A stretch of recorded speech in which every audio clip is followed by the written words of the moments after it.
Je suis vraiment genre en mode croc top avec un petit training et tout, vraiment à la chill. J'ai l'impression d'avoir un outfit en mode années 90 vibes.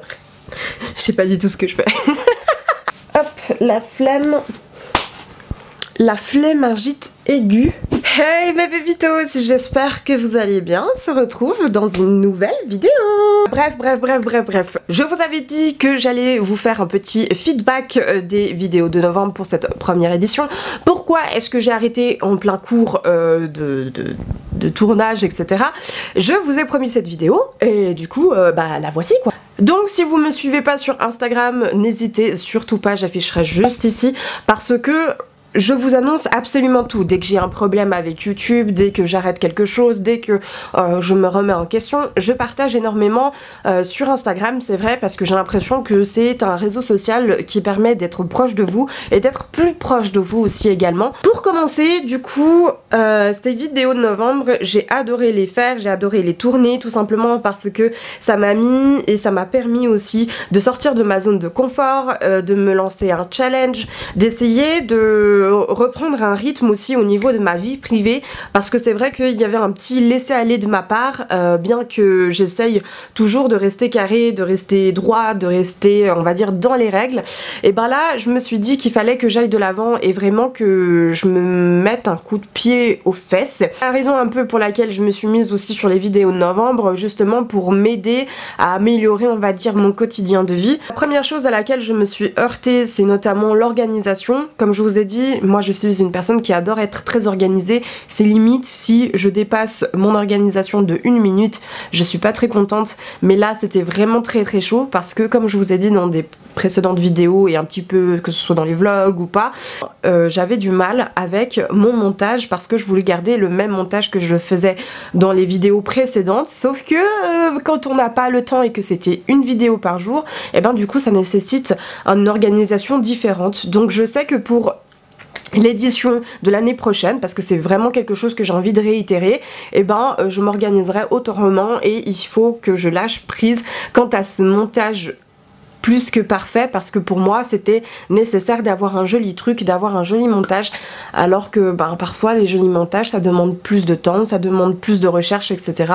Et moi je n'avais pas ce luxe là, ce qui a joué ce rôle de levier pour que je pète un câble et que j'aie envie de me cacher en fait, tout simplement. La seconde chose aussi que j'avais envie en fait de vous partager par rapport à ces vidéos novembre, et ça c'est un petit peu quelque chose que moi j'aurais dû réfléchir avant peut-être, et de moins être sur la précipitation, c'est tout simplement que les vidéos de novembre, puisque je tournais 2 voire 3 vidéos par jour suivant ce que c'était, et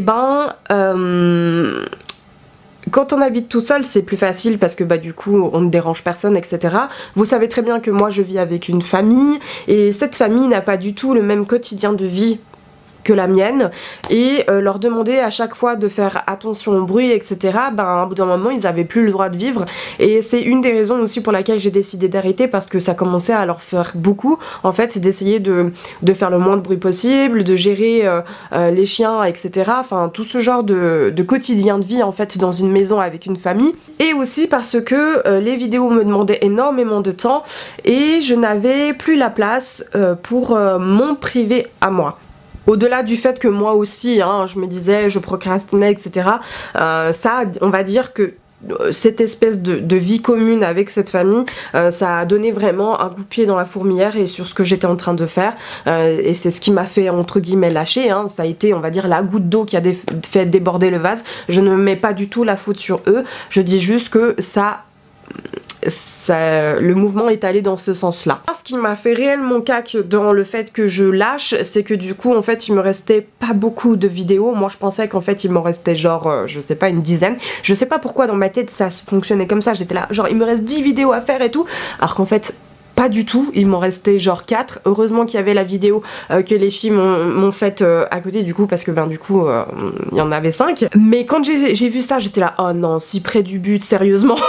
J'ai pas envie de dire que je m'en veux, mais à quelque part oui, j'aurais dû tenir, parce que 5 vidéos c'est rien du tout quand on sait que j'ai fait plus de la moitié, et ça me pète réellement les couilles, autant vous le dire. Même si parfois j'avais cette créativité un petit peu qui me péjorait, parce qu'en fait ce qui s'est passé, c'est que je réfléchissais vidéo de novembre, je dormais vidéo de novembre, je mangeais vidéo de novembre, tout mon mois de novembre tournait autour de ça, et du coup je n'ai pas pris le recul et le temps nécessaire pour nourrir ma créativité.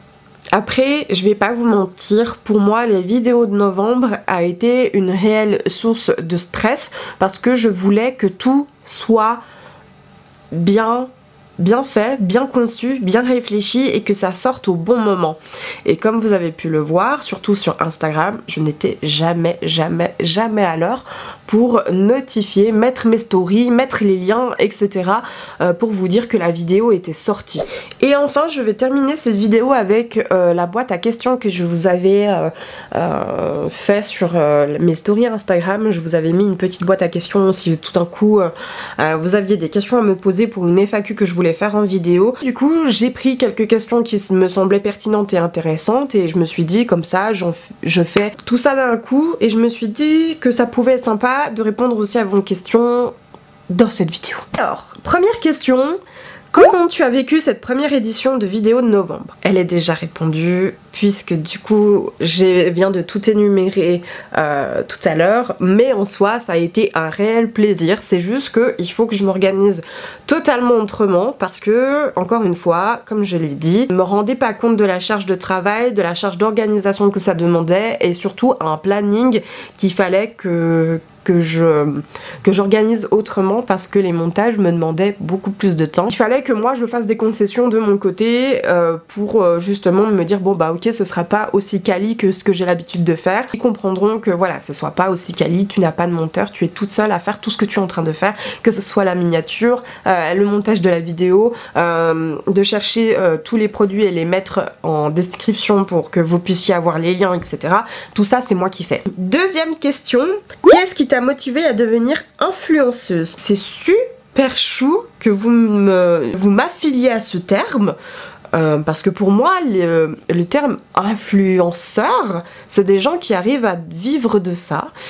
Or moi je n'arrive pas à vivre de ça, clairement, je ne gagne pas de sous-sous sur internet. Donc pour moi, en fait, je suis une personne qui, depuis toute petite, adore donner des conseils, adore diriger certaines personnes dans un chemin ou un autre, que ce soit leur vie perso quand on me demandait des conseils, que ce soit au niveau d'un relooking, que ce soit au niveau d'un make-up et de la colorimétrie d'un make-up, par exemple, d'accord. Je ne suis absolument pas professionnelle dans la branche, mais c'est juste que c'est quelque chose de naturel chez moi, que j'aime beaucoup faire avec mes amis, avec mon entourage, enfin bref. Et du coup, dans mes réseaux, moi ce qui m'intéressait le plus c'était vraiment montrer mon art, montrer de qu'est-ce que je valais et me prouver aussi à moi que j'étais légitime dans ce que je faisais. Est-ce que ça a du sens?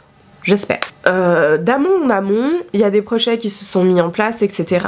J'ai été contactée par certaines marques avec lesquelles j'ai collaboré et que je collabore toujours pour certains d'entre eux. Et voilà comment est-ce que je suis entrée, on va dire, dans le monde de l'influence. Et c'était pas quelque chose que je recherchais premièrement, vous le savez, mais c'est quelque chose que j'avoue aimer parce que, encore une fois, ça fait partie de mon naturel à moi, de mon caractère, etc. etc. Troisième question. Quelles sont tes passions plus? Waouh. Alors, mes passions, j'en ai énormément. Moi, dès que je peux découvrir quelque chose, eh ben, j'adore. Mais c'est vrai que ma véritable passion numéro 1 est réellement la musique. J'adore la musique, je ne peux pas vivre sans musique. C'est vrai que c'est toute ma vie, ça. Je me tape les meilleurs concerts sous la douche, toi-même tu connais. Pour moi la musique ça a du sens, c'est là où généralement je me libère et on voit mon moi au naturel parce que ce soit au niveau des textes, que ce soit au niveau de la vibe du son, des instruments qu'on va utiliser dans un son, etc. et ben j'aurais très vite tendance à l'assimiler comme si c'était ma propre chanson. Vous voyez ce que je veux dire ou pas? Et voilà, je pense que c'est véritablement ça, c'est la musique qui m'anime plus, mais bon, c'est vrai que c'est un côté que je ne vous montre pas totalement, déjà parce que avec YouTube on se fait striker avec les droits d'auteur, vous savez. Je pourrais Mais c'est juste que je m'y connais pas très bien avec YouTube et ses droits d'auteur, j'ai rien compris à leurs règles. Et peut-être qu'un jour j'arriverai à vous faire, je sais pas moi, une playlist avec toutes les musiques que j'écoute, que ce soit droit d'auteur ou pas. Mais je vais me renseigner. Quatrième question, as-tu des projets pour le futur? J'en ai tout plein des projets pour le futur. Je vais pas vous mentir, je les garde assez perso parce que moi je suis une personne, si ça fonctionne pas, bah c'est pas grave, il y aura personne qui va attendre d'avoir la réussite derrière. Vous voyez, il y a juste moi, bah si ça fonctionne pas, c'est pas grave et j'essaie de toujours en tirer un côté positif ou une leçon de vie entre guillemets sur ces projets-là. Dès que tous ces projets-là auront fleuri, auront pris du sens dans ma vie, etc. Vous en faites pas, je vous en parlerai bien assez tôt. C'est juste que là, en fait, c'est en cours de cultivage. Je sais, ça se dit pas du tout, mais c'est pas grave. Et enfin, une dernière question que je vais pas noter ici parce que vous étiez énormément nombreux à me demander durant les vidéos de novembre, notamment dans les messages privés, comment j'allais et comment allait mon moral, les TCA, etc., mes anxiétés et tout. Je vous avouerai qu'au départ tout était très fleur bleue parce que bah du coup j'avais une maîtrise sur ce que je faisais, j'avais un contrôle extrême sur ce que je faisais et je savais à quel point je pouvais charbonner. Plein milieu j'ai commencé à avoir des petits doutes parce que tout d'un coup je me disais bon meuf, il faut quand même que tu fasses quelques concessions pour certaines de tes vidéos parce qu'il y avait des projets que je voulais faire mais que je remarquais qu'au niveau du montage en fait ça n'allait pas du tout puisque du coup ça me demandait énormément de temps alors que le temps c'était un luxe à ce moment là. Du coup c'est des vidéos que je vais garder pour une prochaine fois quand j'aurai le temps de les tourner, de les monter etc, que je prendrai vraiment le soin et l'importance que ça mérite autour de la thématique, mais il fallait que du coup je remplace ces vidéos là par une autre qui me demandait moins de temps, que ce soit au niveau du script, que ce soit au niveau du tournage, que ce soit au niveau du montage, etc. Il fallait absolument que je sois productive. Et concernant mon anxiété, je vous avouerai qu'elle arrivait vraiment vers la toute fin, où j'ai commencé à procrastiner, où j'ai commencé à me dénigrer moi-même, hein, parce qu'il faut savoir que moi j'ai pas tendance à essayer de me lever, j'ai tendance à m'enfoncer. Je travaille dessus vraiment très fort, c'est juste que parfois c'est un peu compliqué d'être le moteur et à la fois l'inspiration, enfin l'aspirateur, enfin vous avez compris, alors que vous avez juste envie de vous descendre. Ça c'est un peu compliqué d'être les deux à la fois, mais j'avoue qu'autrement les angoisses c'était pas vraiment de l'anxiété ou quoi, c'était plus du stress parce que je voulais que tout soit parfait, presque parfait plus ou moins, et que tout soit sorti à l'heure, etc. Et concernant mes TCA, je vous avouerai qu'en fait pour l'instant c'est un peu compliqué parce que j'ai fait une descente aux enfers avec ces TCA et je vais pas dire que c'est vraiment incroyable et tout, je veux juste dire qu'en fait c'est revenu un petit peu mais de façon assez cool on va dire. Je sais même pas si c'est très français ce que je viens de dire, hein. De façon assez cool. Parce que en fait c'est plutôt de la restructuration que mes TCA me font comprendre, on va dire ça comme ça. Disons que moi j'ai toujours été une personne assez fine avec même avoir un poids très léger, une ossature vraiment très mince, vraiment je suis pas quelqu'un de très baraque qui prend facilement du poids, sauf que depuis ces dernières années je mange vraiment n'importe comment, mais quand je vous dis n'importe comment c'est vraiment n'importe comment, et je remarque que mon corps en fait ne se nourrit pas, il subit plutôt, et du coup mes TCA me font comprendre qu'en fait là c'est pas possible, qu'il faut que j'arrête de faire ça et qu'il faut que je me reprenne en main. Donc là pour une fois on va dire que mes TCA sont plutôt positives, même si je sais que pertinemment ce n'est absolument pas bien ce que je fais parce que du coup il y a des fois où j'ai très faim et je peux engloutir n'importe quoi, et il y a des fois où j'ai pas du tout faim, donc voilà, j'essaie de me reprendre à un rythme, mais j'essaye aussi d'écouter un peu mon corps et ce qu'il me dit parce que c'est lui le premier à me donner des informations.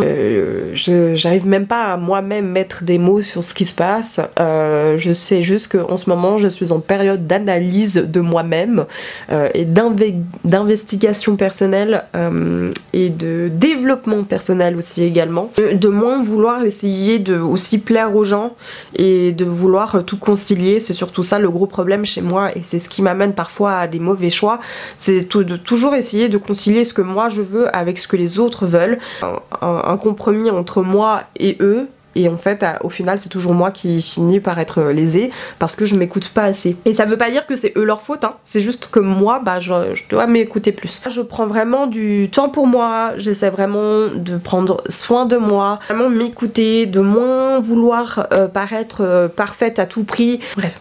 Autrement ça va, hein, franchement ça va, je vis ma vie. Donc voilà, je suis désolée, oui j'ai changé un peu d'angle et j'ai mis une lumière parce qu'en fait être jaune sur l'objectif c'est pas très intéressant ma foi, mais bon c'est pas grave. Bref, du coup j'espère que cette petite vidéo explicative slash FAQ vous aura plu. Si c'est le cas, n'hésitez pas à lâcher un petit pouce bleu, de vous abonner à ma chaîne si ce n'est toujours pas fait. Moi je vous fais de très gros bisous, prenez soin de vous et je vous dis à la prochaine dans une nouvelle vidéo. Mouah, ciao.